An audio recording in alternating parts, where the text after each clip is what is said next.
নারী শক্তির সমর্থন আদায়ে সারা রাজ্যে প্রদেশ বিজেপির উদ্যোগে শুরু হয়েছে শক্তি বন্ধন কর্মসূচি। শনিবার প্রদেশ বিজেপি কার্যালয়ে অনুষ্ঠিত শক্তি বন্ধন কর্মসূচিতে উপস্থিত ছিলেন মুখ্যমন্ত্রী ডক্টর মানিক সাহা এবং দলের অন্যান্য কর্মকর্তারা। নারী শক্তির আর্থিক এবং সামাজিক মান উন্নয়নের জন্য কেন্দ্র ও রাজ্য সরকারের সমন্বয়ে চলছে বহুমুখী কাজ এবং বিভিন্ন লাভ প্রদানকারী স্কিমের মাধ্যমে প্রান্তিক মহিলাদের দেওয়া হচ্ছে বিভিন্ন সুবিধা। শনিবার প্রদেশ বিজেপি কার্যালয়ে স্বনির্ভর গোষ্ঠী এবং এনজিও সংস্থার মহিলাদের নিয়ে অনুষ্ঠিত শক্তি বন্ধন কর্মসূচির তাৎপর্য নিয়ে এমনটাই জানান মুখ্যমন্ত্রী ডক্টর মানিক সাহা।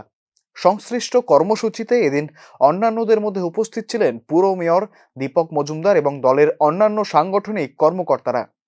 মুখ্যমন্ত্রী জানান, মহিলাদের উন্নয়নের জন্য বিশেষ জোর দিয়েছে প্রধানমন্ত্রী নরেন্দ্র মোদী এবং রাজ্য সরকারও সেই দিশাতেই কাজ করছে।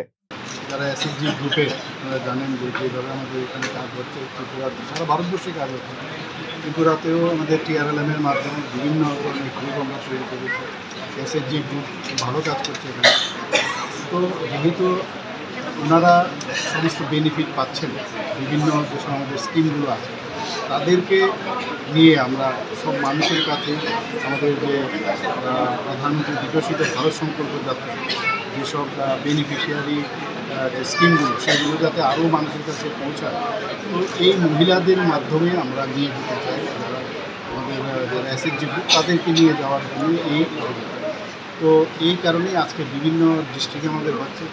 এখানেও আজকে আমাদের ওয়েস্ট ডিস্ট্রিক্টে, সদর আরবান ওয়েস্ট ডিস্ট্রিক্টে এখানে হচ্ছে আমাদের। তো আমাদের সমস্ত জায়গায় এই অভিযানটা শুরু হবে।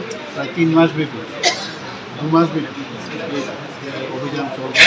সেই কারণেই আজকে এখানে সমস্ত এসএসজি গ্রুপ এবং আমাদের পার্টির অন্যান্য যে ইলেকশনটা আসছে লোকসভায়, বিভিন্ন স্বনির্ভর গোষ্ঠীর মাধ্যমে রাজ্যের নারীদের আর্থিক বিকাশের লক্ষ্যে কর্মকাণ্ড পরিচালনা করা হচ্ছে এবং টিআরএলএম এবং টিইউএলএম এর মতো প্রতিষ্ঠানের সাহায্যে তাকে বাস্তব রূপ দেওয়া হচ্ছে বলে প্রতিক্রিয়ায় উল্লেখ করেন মুখ্যমন্ত্রী ডক্টর মানিক সাহা। প্রসঙ্গত, আসন্ন লোকসভা ভোট কেন্দ্রে এবং রাজ্যে মহিলা ভোট ব্যাংক সুরক্ষিত রাখার জন্য বিভিন্ন সাংগঠনিক কর্মসূচি এবং উদ্যোগ গ্রহণ করেছে বিজেপি দল। সেই লক্ষ্যে বিভিন্ন জায়গায় অনুষ্ঠিত হচ্ছে শক্তি বন্ধন কর্মসূচি। এনজিও সংস্থাগুলির বিপুল সংখ্যক মহিলাদের সমর্থন আদায় করাও দলের আরেকটি মুখ্য রাজনৈতিক উদ্দেশ্য।